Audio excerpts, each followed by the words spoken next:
আজ আমি ঘরে করে নেব একদম সহজভাবেই এগরোল। সামান্য খরচাতেই ঘরে এগরোল করে মন ভরে ও পেট ভরে খাওয়া যাবে। তাহলে আমি কিভাবে এই এগরোলটি করছি আমার সঙ্গে থাকুন আর দেখতে থাকুন। নমস্কার, তাপসী রান্নাঘরে সকলকে স্বাগত। শুরু করছি নতুন একটা দিনে নতুন একটা ভিডিও। আজ আমি করব এগরোল। তার জন্য দেখুন একটা বড় বাটি নিয়েছি, একটা মাঝারি সাইজের বাটি নিয়েছি। এবার আমি নিয়ে নিচ্ছি ময়দা। এই বাটিটার এক বাটি ময়দা আমি নিয়ে নেব। আমার এইটার এক বাটি হলেই হয়ে যাবে। আপনারা লোক যেরকম সেই হিসাব করে বাড়িয়ে বা কমিয়েও নিতে পারেন। এবার ময়দা নিয়ে নিয়েছি।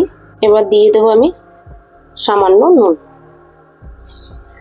দেখুন, আমরা ঘরেই যদি রোল বানিয়ে খেতে পারি তাহলে আর বাইরের থেকে রোল কিনে খেতে হয় না। এবার এখানে দিয়ে দেবো 1 টেবিল চামচের মতো তেল ময়ানোর জন্য দিয়ে দিয়েছি। এবার তেল আর নুন দিয়ে ভালো করে আমি ময়ান দিয়ে নিচ্ছি। দেখুন, এগরোল বানানো ভীষণ সহজ।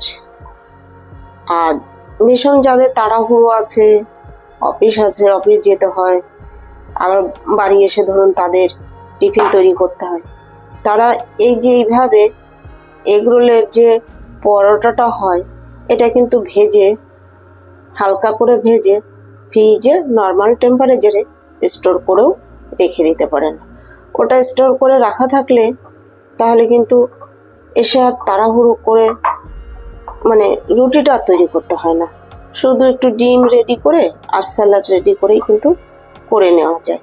ভীষণ ইজি এগরোল বানানো। তাহলে আমি এটা ভালো করে ময়ান দিয়ে নিই। দেখুন, ময়ান দেওয়া কমপ্লিট, ময়ান দেওয়া হয়ে গেছে। এবার আমি এখানে অল্প অল্প করে জল দেব আর মেখে নেব। এরকম অল্প অল্প করে জল দিতে হবে আর মাখতে হবে। একবারে জল দিলে জলটা বেশি হয়ে যাবে, তাতে ডোটা কিন্তু নরম হয়ে যাবে। আর নরম যখনই হয়ে যাবে তখনই কিন্তু আমাদের এক্সট্রা ময়দা কিন্তু আবার ব্যবহার করতে হবে। দেখুন যে আমি কতটা পরিমাণ ময়দা নিয়েছি, আমার একটা বাটিতে কতটা পরিমাণ কিন্তু হয়েছে। বাটিটা মাঝারি সাইজের একটা বাটি নিয়ে নিয়েছি। এবার আমি ভালো করে এরকম করে জল দিয়ে মেখে নিচ্ছি। দেখুন, ময়দাটা কিন্তু আমার মাখা হয়ে গেছে। দেখেছেন তো কিরকম একদম মেখেছি সফট করে, আর কতটা নরম রেখেছি।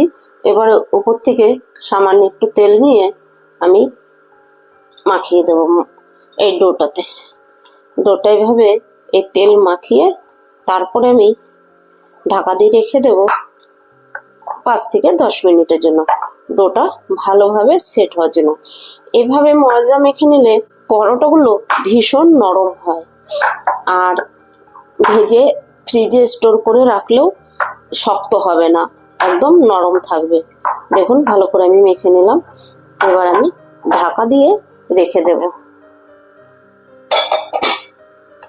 10 মিনিট হয়ে গেছে, আমি ঢাকা তুলে নিচ্ছি আর ডোটা দেখে নিচ্ছি।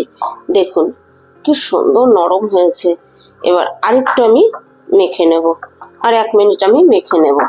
1 মিনিটের মতো আমি মেখে নিয়েছি। এবার আমি এখান থেকে লেচি কেটে নিচ্ছি। এই দেখুন, আমরা রুটি বানালে যেরকম লেচি কাটি যেই সাইজের, আমি সেই সাইজের লেচি কেটে নিচ্ছি। খুব বড় বড় রোল করব না, আমি মাঝারি সাইজ মতো রোলটা করে নেব। দেখুন, ঠিক আমি এরকম করে নিয়েছি লেচিগুলো। এক বাটি ময়দাতে আমার 6টা লেচি হয়েছে। এবার আমি বেলার জন্য নেব, তবে ঢাকা দিয়ে রাখতে হবে, নাহলে কিন্তু উপর থেকে ড্রাই হয়ে যাবে। উপর থেকে এরকম শুকনো ময়দা ছড়িয়ে আমি তারপরে বেলে নেব। আপনারা যদি তেল দিয়ে বেলতে পারেন তেল দিয়ে বেলবেন। আমার কাছে শুকনো ময়দা দিয়ে বেলাটা বেশি সুবিধা হয়, তাই কিন্তু আমি এই ময়দা ছড়িয়েই বেলে নেব।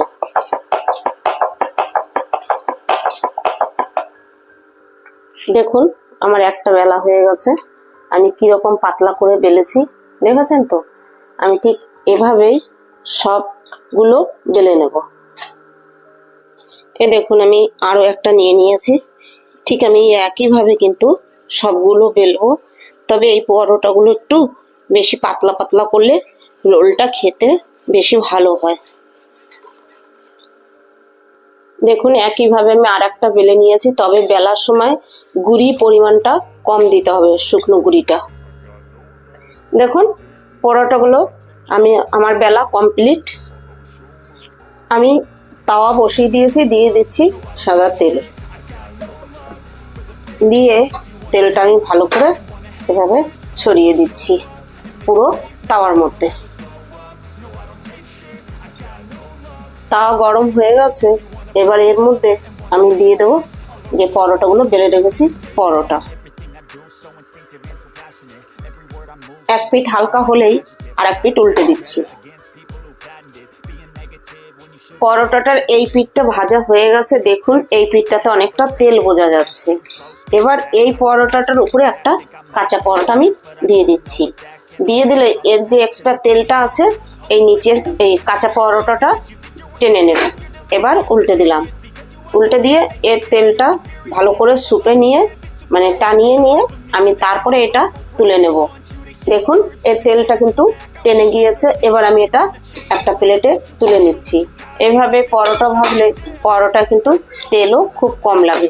আর এই যে এভাবে পরোটা তেল ছাড়া একদম এভাবে হালকা করে ভেজে আপনারা কিন্তু ফ্রিজে স্টোর করে রেখে দিতে পারেন। যখনই ইচ্ছা তখনই বের করে শুধু একটা ডিম ফাটিয়ে নিয়ে ভেজে নিলেই কিন্তু রোল তৈরি হয়ে যাবে। এবার এই পরোটাটার উপর দিয়ে এই যে এভাবে খুন্তিতে করে একটু তেল ছড়িয়ে দিচ্ছি, তাহলে এবার অল্প তেলেই কিন্তু আমার পরোটা ভাজা কমপ্লিট হয়ে যাবে। দেখুন এই পিঠটাও ঠিক তাই, খুন্তির মধ্যে বেশি পড়ে গেল তেলটা। এইভাবে অল্প অল্প করে তেল দিয়ে এরকম করে কিন্তু ভেজে নিতে হবে। এই একইভাবে আমি সমস্ত পরোটাগুলো ভেজে নেব। দেখুন এই বাটির মধ্যে একটা ডিম নিয়ে সামান্য একটু নুন দিয়ে তারপরে এই কাঁটা চামচের সাহায্যে ভালো করে ফেটিয়ে নিচ্ছি। এবার আবার দিয়ে দিচ্ছি তাওয়াতে তেল, তেল দিয়ে তেল ভালো করে ছড়িয়ে দিয়েছি। এবার দিয়ে দিচ্ছি ফেটিয়ে নেওয়া ডিম।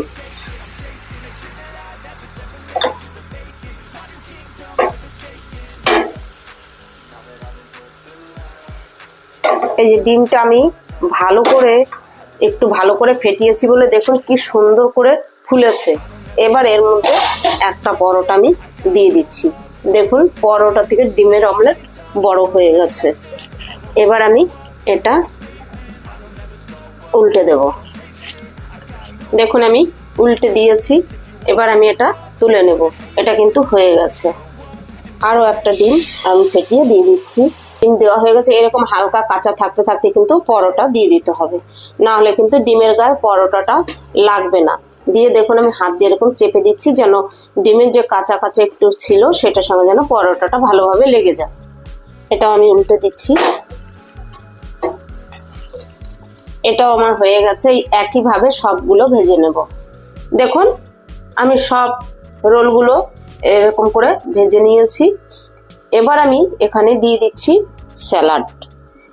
আমি স্যালাডে আছে গাজর, শসা, কাঁচা লঙ্কা কুচি এই আর পেঁয়াজ কুচি, এই দিয়ে আমি স্যালাডটা তৈরি করে নিয়েছি। এবার আমি এভাবে দিয়ে দিচ্ছি। দিয়ে আমি এখানে একটু নুন দিয়ে দিচ্ছি। আমি নর্মাল নুনটাই দিয়েছি, বিট নুন দিলে বেশি ভালো হতো। এবার দিয়ে দিচ্ছি উপর থেকে টমেটো কেচাপ।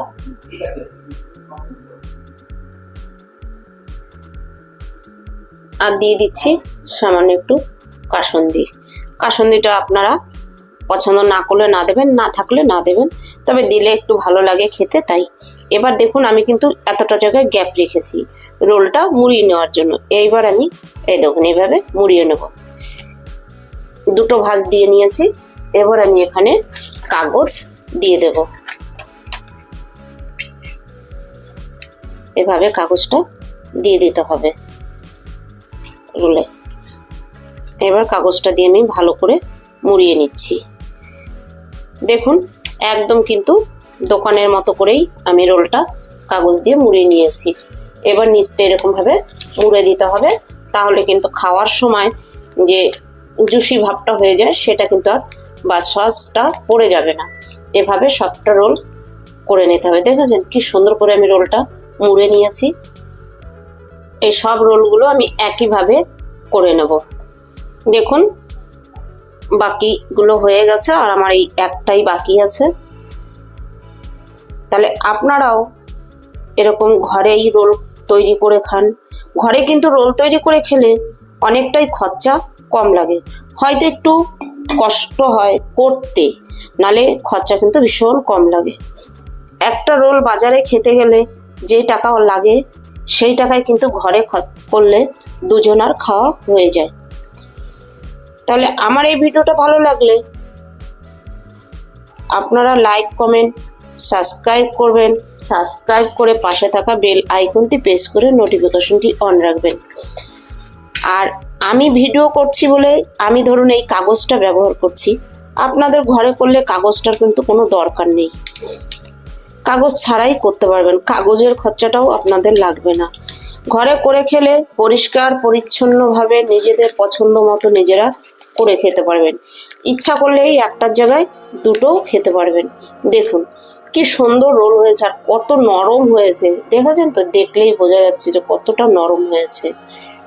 তাহলে আপনারাও এইভাবে ঘরে ট্রাই করুন। দেখুন রোলগুলো কত ভালো হয়েছে আর ঘরে বানিয়েছি পরিষ্কার পরিচ্ছন্নভাবে, এটা খেয়ে কিন্তু কোনো শরীর খারাপও হবে না। তাহলে আমার ভিডিওটা যদি ভালো লাগে লাইক কমেন্ট সাবস্ক্রাইব করুন, সাবস্ক্রাইব করে পাশে থাকা বেল আইকনটি প্রেস করে নোটিফিকেশনটি অন রাখুন। যখনই আমি এরকম নিত্য নতুন ভিডিও আপলোড করব পৌঁছে যাবে সবার আগে আপনাদের কাছে। ভালো লাগলে লাইক করুন, কমেন্ট করুন। আপনাদের একটা লাইক আর একটা কমেন্ট আমাকে ভিডিও করতে উৎসাহ দেয়। আর ভালো লাগলে বন্ধুদের সঙ্গে বেশি বেশি শেয়ার করুন। আজ ভিডিওটি এখানেই শেষ করছি, ফিরে আসবো নতুন একটা দিনের নতুন একটা